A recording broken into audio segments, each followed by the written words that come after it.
사람이 살면서 사실 염려 없이 산다면 그것보다 더 좋은 것이 어디 있겠습니까? 그러나 우리가 세상에 살면서 염려가 습관이 되어버리면 안 된다는 것입니다. 염려가 습관이 되어버리면 평생 이 염려라는 이 감옥에 사람이 갇혀 살기 때문에 비전도 꿈도 이 모든 날개를 접을 수밖에 없게 되는 것이기 때문에 그렇습니다. 늘 그 마음 가운데 불안정한 마음이 있기 때문에 자녀들을 양육해도 이 중심이 그 마음 가운데 없어서 날마다 이 자녀들로 인해서 불안해하고 이 초조해하고 이런 그 모습들이 자녀들에게 삶을 통해서 그대로 흘러가기 때문에 아이들마저도 이 불안정하고 이 염려가 어렸을 적부터 이 몸에 배고 습관적인 이 삶으로 바뀔 수가 있다는 것이죠. 염려가 이 많으면 사실 신앙생활에도 막대한 영향력을 주게 되는 것이죠. 그래서 정상적으로 믿음이 성장할 수 없게 만든다는 것입니다. 마치 그 가시떨기 밭에 있는 성장하는 나무 같다는 것이죠. 마태복음 13장 22절을 보시겠습니다. 가시떨기에 뿌려졌다는 것은 말씀을 들으나 세상의 염려와 재물의 유혹에 말씀이 막혀 결실하지 못하는 자요. 늘 염려와 불안정 가운데 있기 때문에 말씀이 그 중심에 뿌리를 내릴 수가 없는 것이에요. 그렇기 때문에 성장은 하되 너무나도 연약하고 불안정한 그늘에 밀대처럼 그렇게 성장할 수밖에 없다는 것입니다. 그래서 주님은 이 염려의 문제를 다루기 전에 먼저 재물의 문제를 다루시지 않습니까? 사람이 두 주인을 동일하게 섬길 수 없다라고 24절을 말씀하고 있죠. 사실 재물이라는 건 이 만몬은 굉장히 극히 중립적이에요. 그것이 무슨 죄를 범하게 하는 큰 힘이 있거나 능력이 있는 것은 아니에요. 근데 이 재물을 어떻게 사용하느냐에 따라서 이 재물은 만몬의 신이 될 수 있고 하나님의 영광을 해서 귀하게 쓰임받을 수도 있다는 것입니다. 여러분 믿음의 사람은 사실 그래서 부유하게 살아야 돼요. 사업도 성공해야 되고 직장에서도 승진하고 번성하고 번창하는 복이 있어야 됩니다. 근데 그것을 통해서 하나님께서 주신 이 물질과 이 축복을 이웃에게 흘려보낼 수 있고 이 믿음의 공동체를 통해서 또 이 땅끝까지 복음의 증인으로서 이 사는 이 선교 사역들을 우리가 도울 수도 있고 여러 가지 도울 수가 있기 때문에 그렇습니다. 그런데 이 만몬의 신에 묶여버리면 어떤 힘이 있냐면 만몬은 사람의 마음을 끌어당기는 힘이 있다는 거예요. 그 끌어당기는 힘이 뭐냐? 만몬에게 충성하게 만든다는 것입니다. 그래서 물질에 확 묶여버리면 사람이 아무것도 보이지 않는 거예요. 그래서 하나님의 영광보다는 자기의 유익을 위해서 어떻게 하면 내가 더 재물을 많이 모을 수 있는가. 그래서 하나님보다 만몬이 앞서간다는 것이죠. 예를 들어서 내가 주식이나 증권에 투자했을 때 요즘같이 이렇게 업로드가 심하잖아요. 업다운이 심하니까. 그러니까 계속 모든 마음을 거기에 뺏기다 보니까 하나님의 말씀이 들리지도 않고 하나님의 축복과 언약과 이 감사가 내게는 적용되지 않는 것처럼. 그래서 모든 시선과 삶의 중심이 그쪽으로 쏠리다 보니까 만몬의 신에 묶여버리게 된다 그 말입니다. 그래서 노예가 되어서 살아간다라고 말씀하고 있죠. 그렇기 때문에 주님께서는 먼저 이 부분을 다루는 거예요. 무엇이 너의 마음 중심에 있느냐? 하나님이냐? 아니면 만몬이냐? 이렇게 말씀하시고 그것을 다룬 후에 오늘 본문의 염려에 대해서 지금 말씀하고 있는 것이죠. 그래서 우리가 이 주님 안에서 이 염려라는 것은 사실 내가 염려한 것이 내 평생에 이루어지는 것들이 극히 작습니다. 그럼에도 불구하고 이것이 마치 내 인생의 오늘 하루를 다 지배하고 이 다스리는 것처럼 우리의 마음 가운데 불안정하고 하루 종일 노심초사하게 되는 이런 결과를 가져오게 되는 것이죠. 그렇기 때문에 25절에 그러므로 내가 너희에게 이르노니 목숨을 위하여 무엇을 먹을까 마실까 입을까 이런 것에 대해서 염려하지 말라. 이 목숨이 음식보다 중요하고 또 몸이 의복보다 더 중요하지 않냐. 무엇이 더 중요한가? 너희가 중요한 것이 무엇인가를 먼저 생각해 보라고 지금 말씀하고 있는 것이죠. 조지 윌튼이라는 사람이 이런 이야기를 했어요. 사람이 1%의 걱정만 줄여도 자기의 인생이 너무나 바뀌는 이런 현상을 가져오게 된다라고 말하고 있습니다. 왜냐하면 그는 사람의 마음속에 끝없이 따라다니는 두 가지가 있는데 하나는 걱정과 욕심이라는 거예요. 그런데 이것은 억누르면 누를수록 압력이 더 거세져서 결국은 끝까지 따라붙는 것이기 때문에 그렇다라고 말하겠습니다. 그래서 이 걱정과 욕심은 이 누르면 누를수록 달라붙기 때문에 적당한 선에서 절제하고 결단하기가 참 쉽지 않다. 그렇게 그는 말을 하고 있습니다. 여러분, 이 주님이 의식주에서 무엇이 더 중요하냐 이렇게 지금 반문하고 있지 않습니까? 옷이 더 중요하냐, 음식이 더 중요하냐, 그렇게 지금 말씀하고 있습니다. 사실 우리가 이런 이야기를 하면 당연히 목숨이 더 중요하고 몸이 더 중요하지요 라고 말을 하고 있지만, 실질적으로 나의 삶 가운데는 아닌 경우가 너무 많지 않습니까? 왜 그렇습니까? 그런 것들이 자신을 나타내는 외적인 하나의 수단이요, 정체성으로 생각하기 때문에 그렇습니다. 그래서 요즘에 웬만하면 이 명품 브랜드 하다못해 지갑이라도 하나 소장을 하고 있어야 조금 그래도 괜찮다. 그래서 젊은 우리 청년들을 보면요, 대개 보면 명품 비슷한 거라도 갖고 다니더라고요. 이런 것들이 왜 그런가? 이것이 없으면 자기가 다른 사람에게 좀 얕보일까 봐, 이런 어떤 그런 것들이 있고, 또 아니면 자기 마음 가운데 그런 욕망, 이런 것들이 있기 때문에 그렇게 하고 있지 않습니까? 그러나 우리가 이 염려한다고 해서 바뀌는 것은 없다라고 27절 말씀하고 있죠. 너희 중에 염려함으로 그 키를 한 자라도 더 할 수 있겠느냐. 염려는 문제 해결 방법이 없어요. 염려는 염려로 계속적으로 꼬리에 꼬리를 물기 때문에 그렇습니다. 그래서 어떤 분은 그렇게 이야기해요. 염려는 흔들 의자와 같다. 아무리 흔들어도 그 마음 중심에 서는 것이 아니라 의자는 계속 움직일 뿐이다. 이 염려는 끝없이 그것은 흔들릴 뿐이다라고 말하고 있습니다. 그래서 아침에 눈을 뜨고 염려하면서 눈을 뜨고 염려하면서 잠든다고 해도 그 잠든 사이에 문제가 절대 해결되지 않는다는 것입니다. 그러니까 밤에 잠도 설치게 되는 것이고, 늘 피곤하고 늘 힘들어하는 이런 그 모습들을 우리 주변에서 보지 않습니까? 근데 이 염려를 많이 하는 사람들의 특징 중에 하나가 부정적이라는 것입니다. 하나님의 말씀도 입으로는 아멘 하고 있지만 실제로 그의 사고방식은 바뀌지 않는 거예요. 세계관이 바뀌지 않는 거예요. 하나님 그렇게 말씀하셔서 다른 사람에게는 그게 적용이 되지만 마치 나에게는 적용이 되지 않는 것처럼, 그렇게 우리 마음 가운데 오해를 불러일으키게 되고, 우리가 주님 앞에 불성실한 삶, 다시 말하면 불신의 죄를 짓게 만드는 경우가 허다하게 많은 것을 볼 수 있지 않습니까? 이런 사람은요, 평생을 살아도 그 마음 가운데 안정감이 없어요. 그러니까 좌불안석이죠. 항상 염려하고, 심지어 남편이 차를 가지고 나가면 교통사고 나지 않을까, 이런 염려. 아이들이 학교에 갔다 돌아오기 전까지는 우리 아이가 특별하게 왕따 당하지 않을까, 다른 사람들로부터 얘가 무슨 수모를 당하지 않을까, 또 자기 일을 잘 할까, 하루 종일 그 생각을 하고 있다는 거예요. 그러니까 자기에게 맡겨진 사명, 자기에게 맡겨진 일에 대해서 소홀히 할 수밖에 없는 것이죠. 그러니까 투서없이 일을 할 수밖에 없다, 그 말입니다. 28절로 30절에 보면 이 들에 핀 백합화에 대해 지금 말씀하고 있지 않습니까? 내일이면 아궁이에 들어갈 백합화도 하나님께서 돌보신다. 그런데 솔로몬의 영광이 얼마나 우리가 생각할 때 상상할 수 없는 영광이지 않습니까? 그런데 그 백합화에 비교할 수도 없는, 그 백합화가 더 영광을 받는다, 이렇게 말하고 있지 않습니까? 근데 사실 이 팔레스타인에 피는 이 백합화는요, 어떤 분이 그런데 그렇게 얘기해요. 하루밖에 피지 않는데요. 그러니까 하루밖에 피지 않는 이 백합화 꽃을 하나님께서 그렇게 사랑하시고 돌보셨다면 하물며 너희일까 보냐. 나의 독생자 예수 그리스도의 생명을 아낌없이 내어준 너희를 내가 어찌 돌보지 않겠느냐. 너희의 인생을 어찌 내가 책임지지 않겠느냐라고 지금 말씀하고 있는 것이에요. 여러분, 염려는요, 믿음을 굉장히 나약하게 만들어버려요.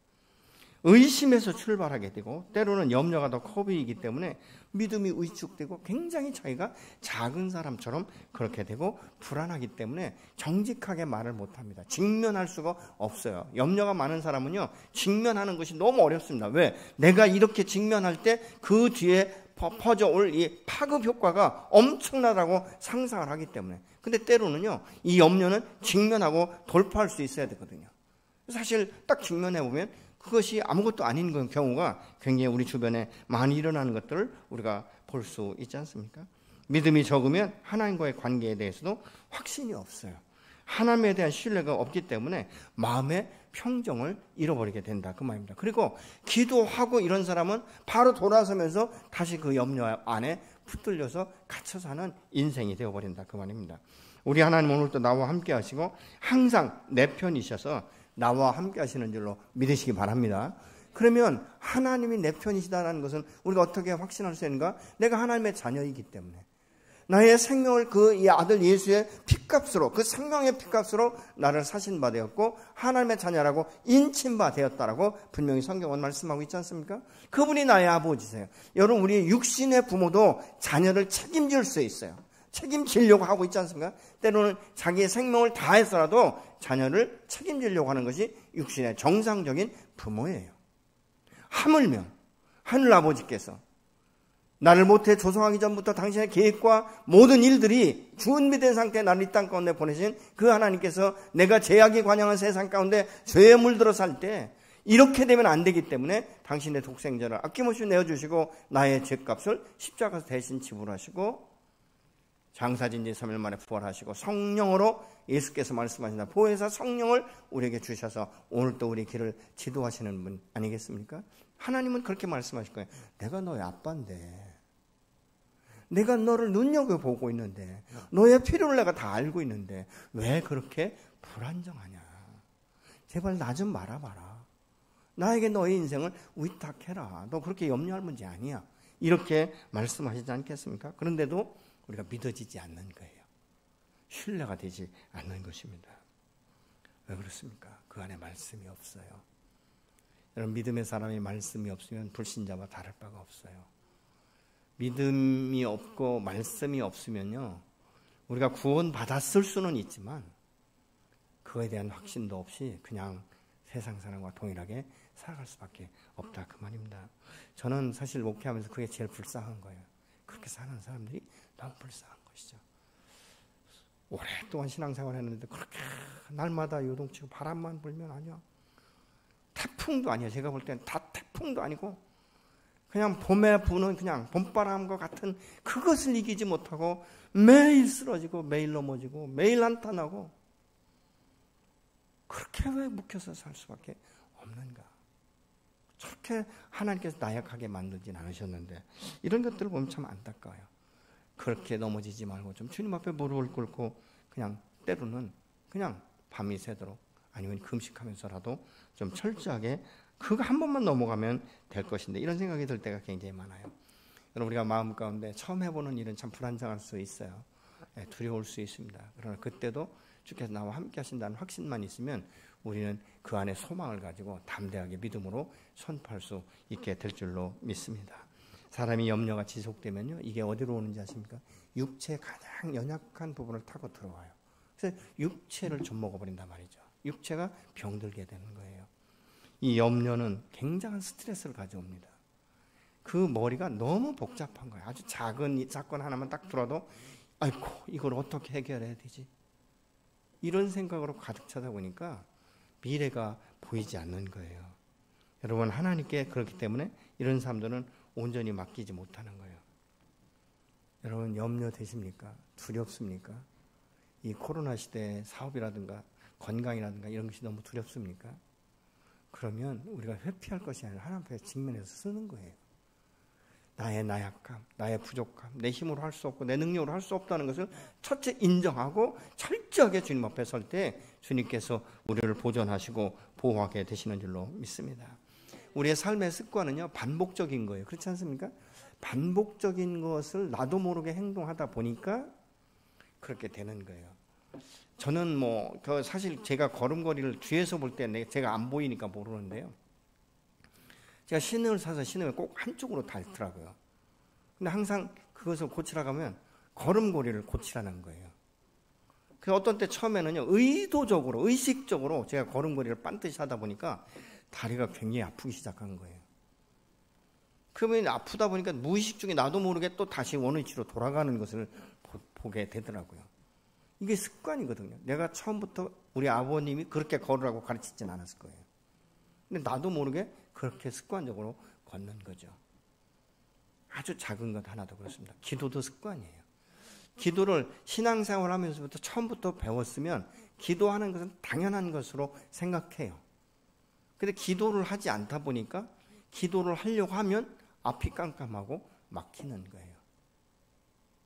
그래서 저는 저에게 그 기도 훈련을 시켜준 사람이 있어요. 늘 매일 기도를 가르쳐주고 그냥 옆에 앉혀놓고 그러면서 저에게 기도를 가르쳐준 사람이 있어요. 저도 우리 교회 적어도 임직자들은 여러분이 성도들, 평신도들은 새신자가 올 때 좀 달라붙으셔서 성경 말씀도 옆에서 도와주지만 기도를 가르쳐 주셨으면 참 좋겠어요. 처음에 어린아이 때부터 기도. 그래서 부모들은 자녀들에게 기도 훈련을 시키셔야 돼요. 어렸을 적부터. 그것이 1분이든 5분이든. 가정 예배를 드릴 때도 부모가 다 하지 말고 어린아이들도 기도의 시간을, 이 순서를 주어서 어렸을 적부터 기도할 수 있도록. 저는 청년회 때 믿은지 제가 신앙생활한 지 1년인가 1년 반쯤 돼가지고 대표 기도를 시키는데요. 온 몸이 사시나무 떨듯 떨더라고요. 다 써서 가지고 왔는데 글씨가 안 보이는 거예요. 얼마나 떨었는지 모릅니다. 근데 놀라운 것은 딱 끝나고 났는데 우리 청년 형제 중에 한 사람은 이렇게 해요. 강신이 형제 기도가 지금까지 다른 사람의 기도보다 제일 은혜가 됐다는 거예요. 그게 위로인지 뭔지는 모르지만 그 뒤로 제가 기도는 이렇게 하면 된다라는 것을 제가 배우고 나서 더 많은 시간들을 하나님 주님 앞에 기도하기 시작했던 것 같습니다. 내가 하나님의 자녀라는 확신만 있으면 내 인생은 내가 책임진 것이 아니라 하나님께서 책임진다는 믿음을 우리가 가질 수 있기 때문에 내 인생을 주님 앞에 의탁할 수 있는 거예요. 그러니까 이 믿음이 없으니까 의탁을 하지 못하니까 내 마음 가운데 어떤 일들이 딱 들어오면 벌써 두려움이 가득 차고 염려로 가득 차니까 이걸 붙들고 씨름하는 거예요. 놓으면 되는데, 맡기면 되는데 이 의탁이 안 되는 것은 무엇입니까? 믿음의 문제다라는 것입니다. 여러분, 하나님은 살아계시며 전능하시며 내 인생을 책임지시는 줄로 믿으십니까? 그렇다면 현재 여러분의 문제를 주님 앞에 완전하게 의탁하시고 그 안에서 자유함을 누리며 하나님께 찬양과 영광을 돌릴 수 있어야 될 줄로 믿습니다. 여러분, 내 인생을 주님이 책임지신다면 그거에 내가 얽매일 필요가 없는 게 왜? 그분이 책임진다라고 약속하셨기 때문에. 아멘. 여러분, 야곱이 이 베델에서 처음 하나님을 만날 때 하나님께서 책임지시겠다라고 말씀하고 있잖아요. 결국은 무엇입니까? 책임지시고 그것까지 인도하시고 부욕해 하시고 그 야곱, 이 사기꾼과 같은 야곱을 철저하게 훈련시키셔서 이스라엘로 그의 이름을 바꾸시고 믿음의 조상으로 세우신 그 하나님이 오늘 저와 여러분의 인생도 책임지실 줄로 믿으시기 바랍니다. 그래서 주님 말씀하시는 거예요. 옮겨놔. 내가 너 돌봐줄게. 베드로전서 5장 7절을 보시겠습니다. 너희 염려를 다 주께 맡기라. 이는 그가 너희를 돌보심이라. 아멘. 내가 염려를 주께 맡길 수 있는 것, 그분이 나를 돌보시기 때문이다라고 지금 말씀하고 있지 않습니까? 내가 아무리 염려해도 변화될 수 있는 거 없기 때문에 모든 문제 해결자 되시는 그 주님께 맡기고 내려놓으라고 말씀하고 있는 거예요. 수고하고 무거운 짐진 자들아 다 내게로 오라. 내가 너희를 쉬게 하라. 이건 뭐예요? 너의 인생의 무거운 짐을 내게 맡겨라. 그러면 내가 너에게 쉼을 주고 평안을 줄 것이다라고 말씀하고 있는 것이죠. 그러면 주님께 맡겼을 때 어떤 결과가 오는가? 우리가 결과를 알아야 되지 않겠습니까? 빌립보서 4장 6절로 7절의 말씀입니다. 아무것도 염려하지 말고 다만 모든 일에 기도와 간구로 너희 구할 것을 감사함으로 하나님께 아뢰라. 그리하면 모든 지각에 뛰어난 하나님의 평강이 그리스도 예수 안에서 너희 마음과 생각을 지키시리라. 아멘. 모든 일에 감사함으로 주님 앞에 구하라. 그리하면 모든 지각에 뛰어난 하나님의 평강이 그리스도 예수 안에서 너희 마음과 생각을 지키신다라고 말씀하고 있어요. 염려는요, 이 생각, 이것이 막 꼬리에 꼬리를 물고 계속적으로 내 머릿속에서 맴돌기 때문에 불안정할 수밖에 없는 거예요. 맡기면 어떻게 하신다고요? 책임지신다라고 말씀하고 있잖아요. 내가 책임질게 라고 말씀하고 있잖아요. 주님께 맡길 때 어떤 내가 아니라 세상이 주는 평안이 아니라 주님이 주시는 평안을 내게 주신다라고 말씀하고 있는 것입니다. 그럼에도 불구하고 여전히 내가 문제를 붙들고 있다면 그것은 무엇입니까? 불신인 거예요. 이 불신은 내 인생을요, 어둠의 골짜기로 끌고 간단 말입니다. 우리의 일상 가운데 염려는 그냥 스쳐 지나가는 바람과 같아야 돼요. 그 기회에 불과한 것인데 자리를 잡게 하면 그 순간부터 나의 자신의 문제를 자신이 해결해야 된다고 생각을 합니다. 하나님 앞에 위탁하지 않는다 그 말입니다. 오죽하면 기도하고도 돌아서서 다시 붙들고 가겠습니까? 어떻게 하면 헛발질하고 산다 그 말입니다. 다시 말하면 내가 맡기지 않을 때는 사서 쓴고생할 수밖에 없는 거예요. 어떤 분들은 하다 안 되면 그때 주님께 그때서 맡기는 경우가 있어요. 여러분 이것은 잘못된 순서인 것입니다. 여러분 우리가 염려, 이 두려움 이런 것을 마음에 품고 있으면요 기쁨이 사라질 뿐만 아니라 모든 것에 대해서 선택할 때 자신감이 없어져요. 그렇기 때문에 두려운 거예요. 문제는 내가 그렇게 염려하는 것들이 내 일생 가운데 일어나는 확률이 극히 적다는 거예요.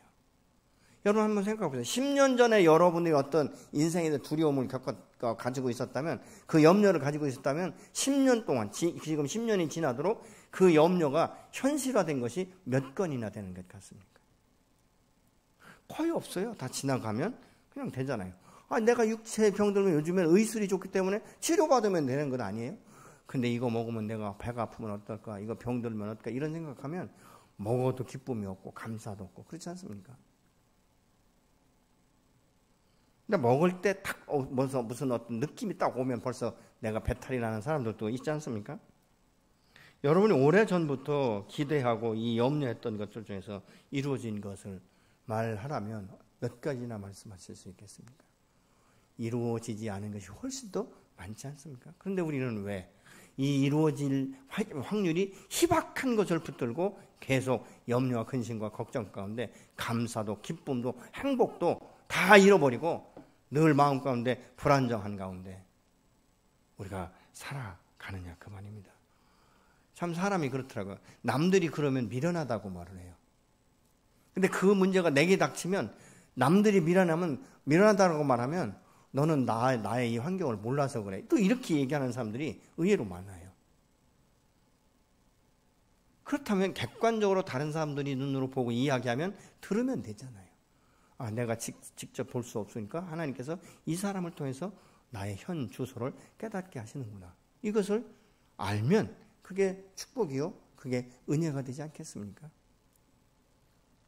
여러분 모든 일은요. 사실은 객관적으로 보는 것이 굉장히 중요해요. 장기 들 때 훈수 두다가 터지는 경우가 그런 거거든요. 나하고 아무 이해관계가 없으니까 잘 보여요. 그 길이. 그러니까 자꾸 훈수 두다가 옆에 사람한테 터지거든요. 왜? 그 사람은 지금 돈 내게 하고 있으니까. 이런 경우가 있어요. 그러니까 내 문제는 직접 내가 볼 수 없지만 사실은 객관적으로 다른 사람을 통해서 말씀하실 수 있고 성령을 통해서 우리가 기도할 때 하나님께서 말씀하실 수가 있는 거예요. 그때는 미련 없이 내려놓고 주님 앞에 맡길 때 모든 문제가 해결되는 줄로 믿습니다. 이것이 안 내려지면요, 우리는 굉장히 많은 시간들을 허비하게 되는 거예요. 그리고 기력을 소진하게 되는 이런 경우가 있지 않습니까? 그래서 주께서 말씀하는 거예요. 야, 너 너무 먹고 마시고 이런 거에 너무 얽매이지 말고 너의 인생을 정말 아름답게 풀어가고 싶으면 먼저 주님의 나라와 의를 구하라. 그래야면 이 모든 것을 너에게 더하실 것이다 라고 말씀하고 있지 않습니까? 하나님의 나라와 의를 구하는 것은 하나님의 통치가 내 마음 중심에 들어와서 나를 다스릴 수 있도록 내어드리는 거예요. 하나님의 나라가 내 안에 임하면 바로 이곳이 천국이고 내가 죽어서도 하나님 나라의 그 통치 아래 들어가기 때문에 죽어도 천국이 되는 줄로 믿습니다. 여러분 이 성령이 나를 다스리고 하나님의 나라가 내 안에 임하면 영적 전쟁에 우리는 승리할 수밖에 없는 거예요.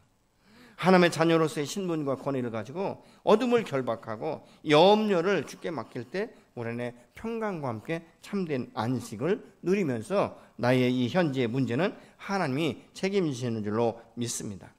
여러분 하나님은 어떤 분이십니까? 엘리야가 이 가뭄에 대해서 선포하고 3년 반 동안 가물 때 하나님께서 그리시네가에 까마귀를 보내서 엘리야를 먹여 살리시지 않습니까?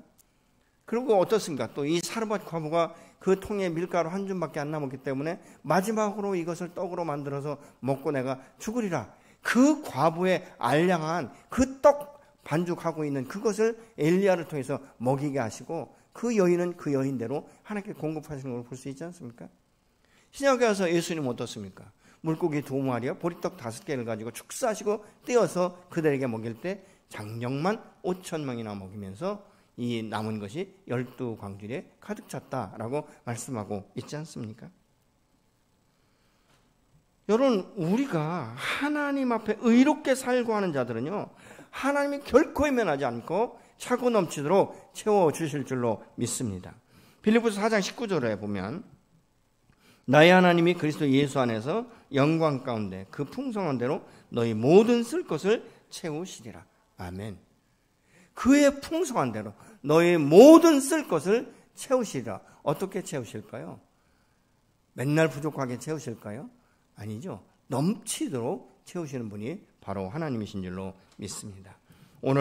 하나님 오늘 또 우리의 삶과 이 형편과 처지를 너무 잘 아시기 때문에 우리의 문제를 주님 앞에 옮겨 드릴 때 그분이 맡아서 해결해 주실 줄로 믿습니다. 그렇기 때문에 오늘의 염려를 내일까지 가지고 가지 말라, 이렇게 말씀하고 있는 거예요. 많은 사람들이 내일의 이 문제에 대한 염려 때문에 밤잠을 설치거든요. 근데 해결되지 않아요. 내일 일은 내일 염려할 것이다, 오늘 일은 오늘 족하다. 이 말씀은 무슨 이야기인지 아십니까? 너의 생명의 주관자는 여호와 하나님이라는 거예요. 내가 아무리 내일 일을 염려하고 걱정한다 할지라도 내가 내일 하나님께서 살려주셔야 내가 살아있는 것 아니겠습니까? 내가 내일 일을 염려한다고 오늘을 그르치면 내일의 미래에 대한 소망이 없는 거예요. 하나님께서 말씀하는 거예요. 오늘 일은 오늘에 족하다. 너 염려 있느냐? 오늘로 끝내라는 거예요. 그래서 오늘을 내가 충성되게 살고 기쁨으로 감사함으로 그 궁정에 들어가서 주님과 함께 동행하면 내일의 문제는 하나님께서 책임지시고 해결하실 줄로 믿으시기 바랍니다. 그래서 매일매일 우리는 이 염려에 대해서 이것을 연장선상으로 이 일이 언제 끝날까 이렇게 보지 마시고 오늘 내 삶 가운데 허락하신 이 시간을 내가 충성되이 기쁨으로 감사함으로 살아가는 것이죠. 주님이 내게 사명을 주셨고 내게 직분을 주셨으면 그 직분을 감당하고 내가 충성스럽게 살아갈 때 하나님은 나도 모르는 사이에 내일이라는 이 아름다운 미래를 다시 만들고 계획하셔서 내가 생각한 것보다 훨씬 빠르게 문제를 해결하실 줄로 믿으시기 바랍니다.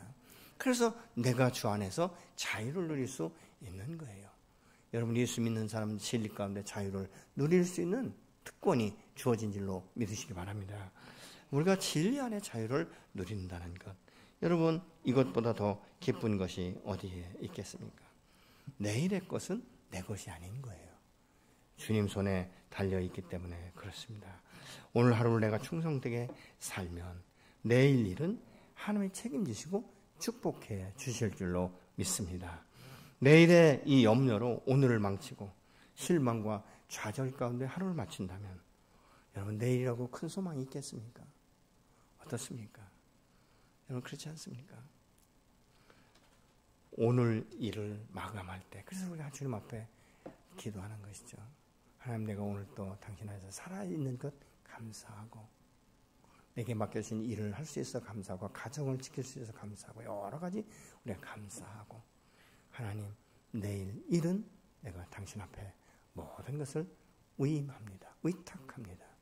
주님, 위험도 지켜주시고 새해에는 새로운 소망과 새로운 기쁨을 가지고 일어나서 내가 다시 주님 앞에 서서 감사함으로 하나님을 찬양하며 한 날을 맞이하기를 소망합니다. 이렇게 주님 앞에 마지막으로 의탁하고 이제 우리가 잠에 들면 아마 그날은 참 행복하고 흐뭇한 밤이 될 거예요. 때로는 하나님께서 꿈을 통해서라도 여러분들에게 말씀하시고 지혜를 주시고 계시해 주셔서 만약 문제가 있다면 이 문제를 어떻게 해결해야 될지도 하나님께서 가르쳐 주시고 지혜를 주시고 또 사람이 필요할 때 사람을 만나게 하셔서 풀어가실 줄로 믿습니다. 여러분, 오늘 좌절 가운데 있다면 내일 또 사실 별반 다르지 않게 우리가 좌절로 시작하게 될 거예요. 여러분, 믿음의 사람은 그 일이 반복되어서는 안 되는 것입니다. 오늘 일은 오늘로 끝내고 내일 다시 한번 새로운 소망을 가지고 주님 앞에 일어설 수 있도록, 하나님, 내가 내일 아침에는 새로운 소망을 가지고 일어날 수 있도록 나를 붙들어 주시고 지켜 주시옵소서. 우리가 그렇게 기도하는 것이죠. 오늘은 주의 인도하심의 그 기준에서 우리가 기쁨으로 이 사명을 감당하면 내일은 다른 한날, 새로운 한날, 정말 소망이 내 안에서 샘솟는 한날이 될 줄로 믿습니다. 그래서 여러분, 내가 사망의 음침한 골짜기로 다닐지라도 해받지 않는 것은, 두려워하지 않는 것은 여호와께서 그때도 함께 하십니다. 이 다윗은요, 그 확신이 있었어요. 그러니까 그렇게 고난과 역경이 와도 다윗의 마음가운데 근심과 한숨은 있었지만 오직 여호와를 바라보는 이 눈만큼은 한 번도 떼지 않았습니다. 때로는 그가 실망에 빠지고 실에 빠졌을 때 자기 영혼이 하나님 앞에 도저히 설 수 없을 때는 명령하잖아요. 내 영혼아 여호와를 송축할지어다. 내 영혼아 여호와를 바라볼지어다. 이렇게 말하면서 자기 영혼에게 명령하는 것을 우리가 볼 수 있습니다. 여러분, 염려 대신, 염려와 근심 대신에 정말 기쁨을 주시는, 평강을 주시는 그 하나님 앞에 우리가 서고, 먹고 사는 문제, 이것보다 더 중요한 것이 나의 생명이며 나의 육체인 줄로 믿으시기 바랍니다. 내가 육체가 건강하고 정말 내가 먹고 마시는 것, 이 부분에 대해서 하나님이 무엇을 주시든지 오늘 또 우리에게 먹여주시는 이 일용할 양식으로 해요 우리가 감사할 수 있다면 우리는 평생 감사하고 승리하는 삶을 살며, 무엇이 더 중요한가? 물질이 중요한가? 하나님이 더 중요한가? 그래서 내가 무엇이 중요한가를 먼저 생각할 때 우리는 주님의 나라와 일을 먼저 구하게 될 줄로 믿습니다. 여러분, 오늘의 이 현실의 문제에 너무 얽매이지 마시고, 여기에서 내가 무엇이 더 중요한가? 하나님을 만나는 것, 하나님을 찾는 것, 하나님과 교제하는 것, 내 인생의 무거운 짐들을 주님 앞에 맡기는, 이것들은 신뢰 안에서, 믿음 안에서 이루어지기 때문에 주님과의 관계가 더 돈독해지고 더 친밀해지는 저와 여러분이 되시기를 예수 이름으로 축복합니다.